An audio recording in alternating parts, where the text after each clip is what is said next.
आज हमें पढ़ना है 12th मैथ्स में समाकलन के अंतर्गत ऐसे फलनों का समाकलन जिनका डायरेक्ट फार्मूला पता नहीं है, जैसे कॉस स्क्वायर एक्स डी फलन है कॉस स्क्वायर एक्स। ठीक है, इसका हमें समाकलन करना है। यदि तो कैसे करेंगे? समाकलन करना है वाई डी एक्स एक्स के सापेक्ष। तो कैसे करेंगे? वाई की वैल्यू यहाँ है cos square x d x. अब इसमें देखें, यदि हम कॉस स्क्वायर एक्स का डायरेक्ट फार्मूला होता नहीं, स्क्वायर में किसका होता है? बीजगणित वाले का होता है एक्स डी एक्स। तो एक घात बढ़ जाती है, वही घात बटे में आ जाती है, ये हम जानते हैं। ठीक है, चूँकि एक्स की जगह यहाँ कॉस त्रिकोणमितीय फलन है, मतलब ये वाला फार्मूला इसमें लगेगा नहीं।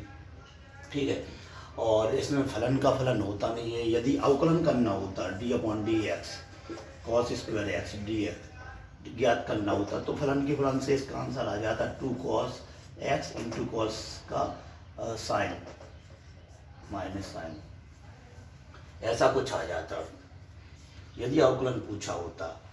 चूँकि यहाँ हमें समाकलन करना है तो ना ये वाला फार्मूला इसमें यूज़ होगा और ना ही ये वाला। तो इसके लिए क्या करना पड़ेगा? त्रिकोणमितीय सरल समीकरणें हम जानते हैं, उनका उपयोग करना पड़ेगा। जैसे सरल समीकरणें कॉस के फॉर्म में कई होती हैं, तो जैसे कॉस 2 थीटा 2x बराबर क्या होता है? 2 कॉस स्क्वायर एक्स माइनस 1 होता है, एक होता है 1 माइनस 2 साइन स्क्वायर एक्स, एक होता है cos square x minus sine square x. ठीक है, तो कॉस की इतनी सरल समीकरणें होती है, इन्हीं में से कोई यूज़ करेंगे। यदि साइन स्क्वायर पूछा होता तो ये वाला लगा देते, इसका मान कॉस एक्स के फॉर्म में निकाल लेते, क्योंकि फलन इसमें एंगल तो भाग में हो जाता है हम जानते, लेकिन स्क्वायर वाला नहीं पता। तो साइन पूछा होता तो ये लगा देते, पूछा गया है कॉस वाला तो कौन सी सरल समीकरण लगा देंगे? ये वाली। ठीक है, तो क्या लिखा जाएगा?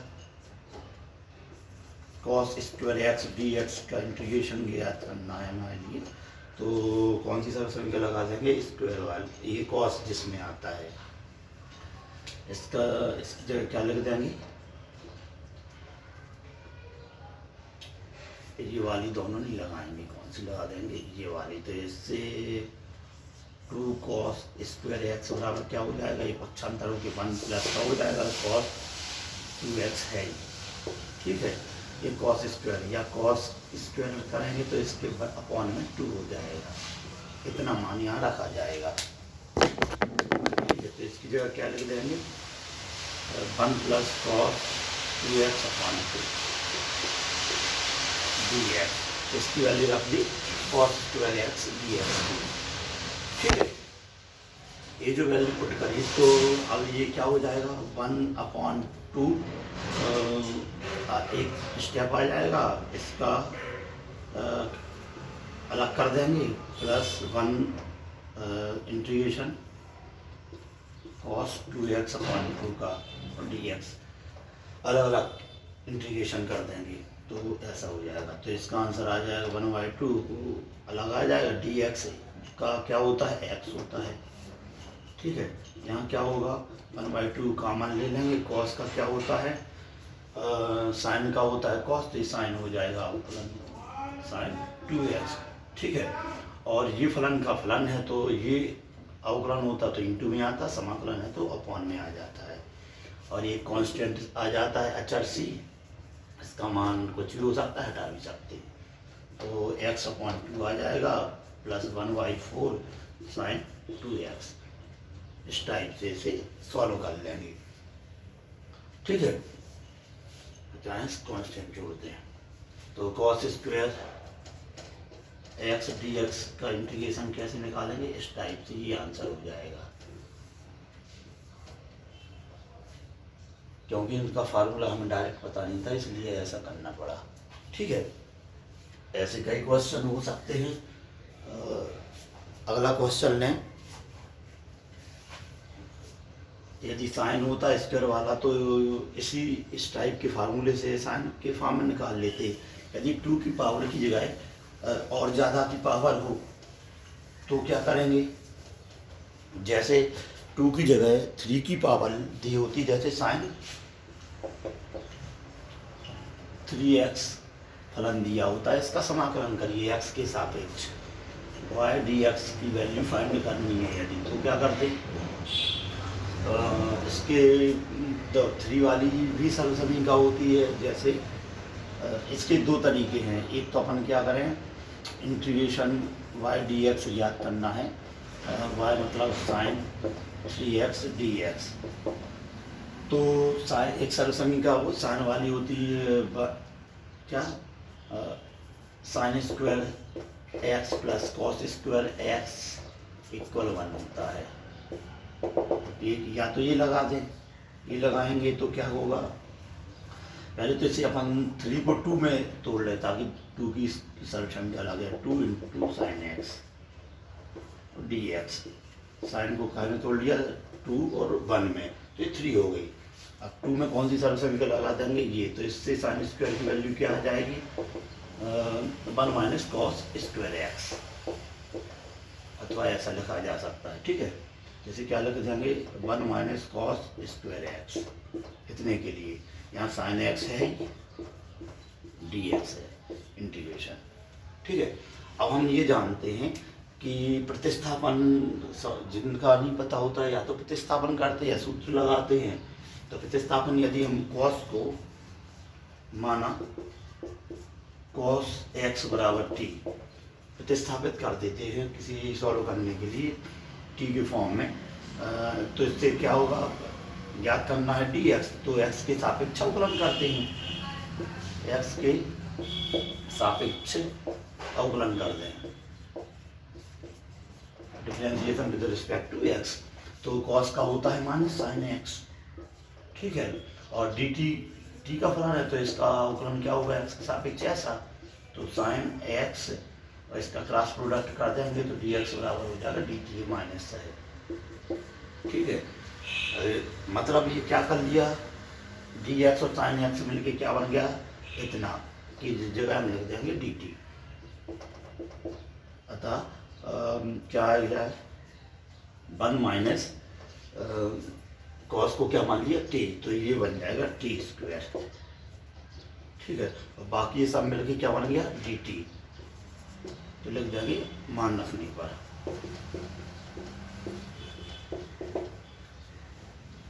एक्स के फलन को हमने टी के फलन में चेंज कर लिया, तो अब डी एक्स नहीं रहेगा, टी का बना लिया तो टी आ जाएगा। अब यहाँ क्या होगा, और ये है क्या डी एक्स, तो डी टी यहाँ माइनस साइन और है, तो ये भी काय का आ जाएगा, ये माइनस का, तो माइनस बाहर कर लें।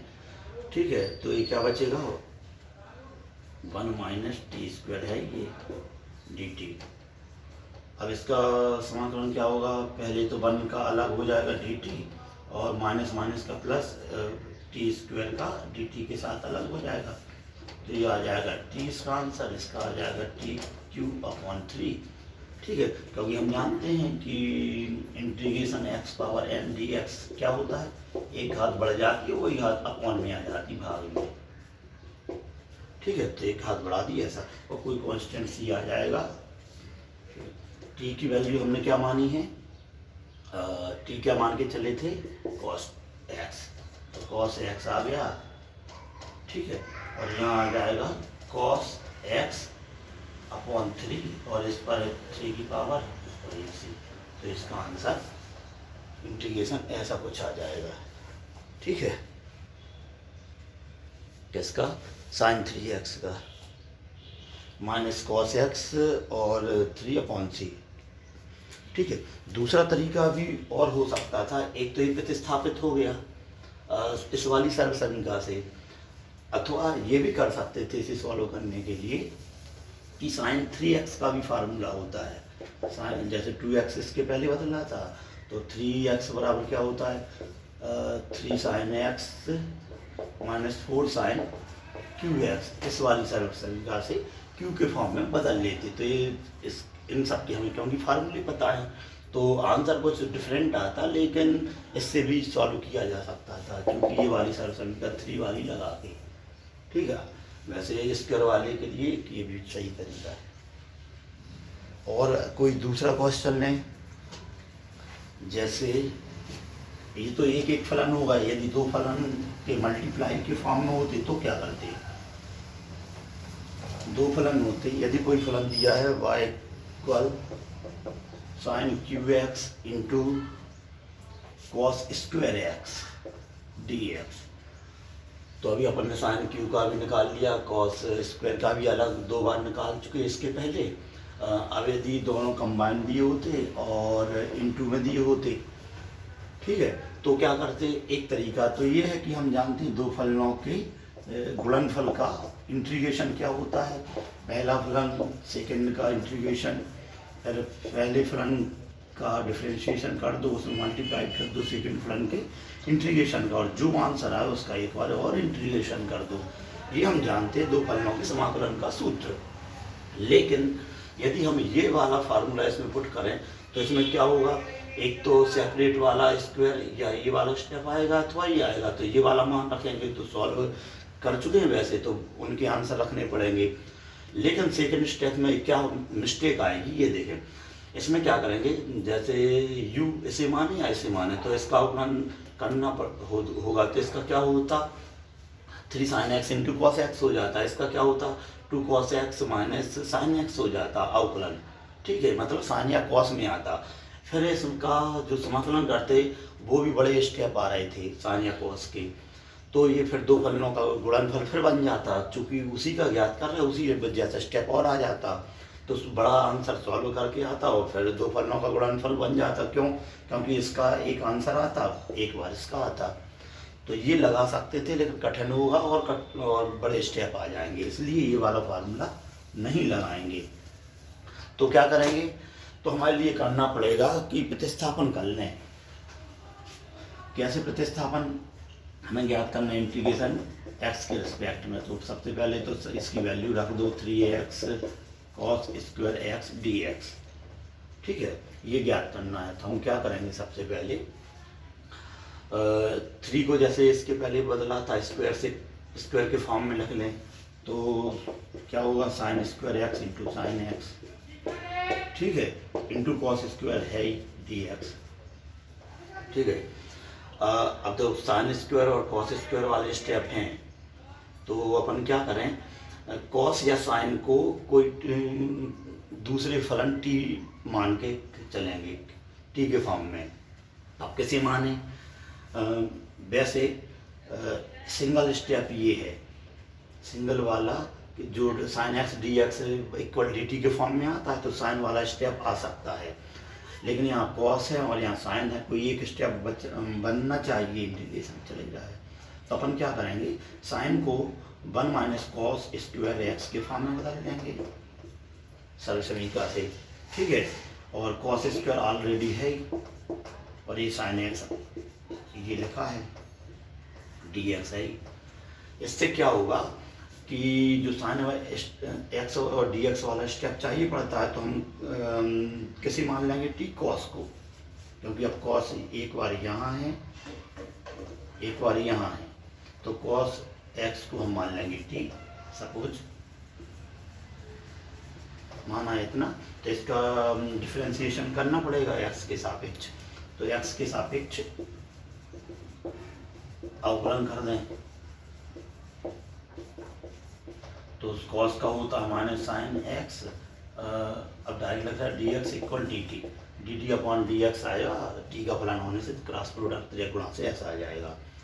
ठीक है, तो अब इससे क्या होने वाला है? Sign x d x equal क्या हो जाएगा? डी टी माइनस में। हमें साइन एक्स डी एक्स की वैल्यू चाहिए थी, तो डी टी माइनस में आ गई। ठीक है, और जो कॉस है उसे टी में बदल लेंगे, तो अपन लिख देंगे उपयुक्त मान रखने पर। तो 1 माइनस कॉस को क्या मान लिया? टी, तो ये आ जाएगा टी स्क्वायर। ये भी क्या है? इसे भी टी माना, टी स्क्वायर। बाकी का ये सब स्टेप क्या बन गया? डी टी माइनस का डी टी, मतलब जो एक्स का फलन था वो काय में चेंज हो गया टी में, तो माइनस तो एक हम बाहर कर लो। अब 1 का टी में करेंगे तो टी स्क्वायर हो जाएगा minus T square into square 4 की पावर आ गई इतना। ठीक है, अब इसका फार्मूला क्या हो जाएगा, टी स्क्वायर से अपडेट कर लो माइनस का, और माइनस माइनस का प्लस कर लो, टी टू की पावर 4। ठीक है, और डी टी रहेगा ही, D T plus integration T two की पावर 4 डी टी। अब क्या है, वही फार्मूला एक्स पावर एन, और डी एक्स क्या होता है, एक पावर बढ़ जाती है और वही पावर अपॉन में आ जाती है। तो यहाँ क्या हो जाएगा 3/3, यहाँ क्या आ जाएगा 4 + 1 5/5 आ जाएगा। ठीक है, ये कांस्टेंट अचर रहता ही है, वो हटा भी सकते हैं। ठीक है, अब टी क्या माना था, cos x तो माइनस cos x/3, और इस पर है टी 3 की पावर cos मान रख दिया। यहाँ क्या माना था, वही cos है ही, cos तो cos x/5। ठीक है, और इस पर इसकी वैल्यू क्या रख दी है cos, और इस पर है पावर 5 की, यहाँ पावर है cos के ऊपर है, अपॉन में नहीं है। ठीक है, तो यहाँ इतना आ जाएगा, और वो नहीं था ऐसा कुछ थी, तो इसका आंसर ऐसा कुछ आ जाएगा। काय का इंटीग्रेशन है इसका, ये आंसर हो जाएगा। इसी प्रकार और भी कर सकते हैं, और भी क्वेश्चन हो सकते हैं, जैसे sin 2x और cos के फॉर्म में दिया हो, sin 2x होता, cos 3x होता। अब स्क्वायर नहीं है, 2 और 3 की पावर में है, तो क्या करते, फिर से सॉल्व करने का तरीका क्या होता कि